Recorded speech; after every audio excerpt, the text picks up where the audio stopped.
Seorang kakek penjual es krim keliling di kota Bekasi, Jawa Barat, jadi korban penjamretan pada Jumat, tanggal 23 Februari tahun 2024 sore. Uang tunai 5 juta rupiah milik korban, raib dirampas pelaku. Dari rekaman CCTV terekam, korban sedang mengayuh sepeda di Jalan Toko Umar, Kelurahan Sepanjang Jaya, Rawalumbu, Bekasi. Dari arah berlawanan kemudian tiba-tiba datang pelaku yang menggunakan sepeda motor, mendekat, dan langsung merampas tas korban. Korban sempat berusaha mengejar pelaku, tetapi tak berhasil. Akibat kejadian ini, korban kehilangan uang 5 juta rupiah hasil menabung dari berjualan es krim, telepon seluler, dan dompet.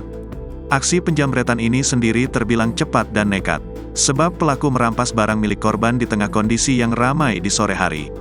Bahkan tak satu pun warga ada yang berhasil mengejar pelaku. Sementara itu menurut pengakuan warga, diduga pelaku sendiri sudah membuntuti korban sejak lama sebelum beraksi. Kini, rekaman detik-detik penjamretan itu viral di berbagai lini masa media sosial. Salah satunya dibagikan ulang akun Instagram @ndorobe.official. Warganet yang melihat rekaman CCTV itu pun langsung menghujat pelaku yang tega menjamret sang kakek penjual es krim keliling. Tak sedikit warganet yang juga berharap pelaku dapat segera ditangkap oleh pihak kepolisian. Namun sayangnya kini belum diketahui identitas dari sang kakek korban penjamretan tersebut. Nasib sang kakek usai kejadian juga belum diketahui.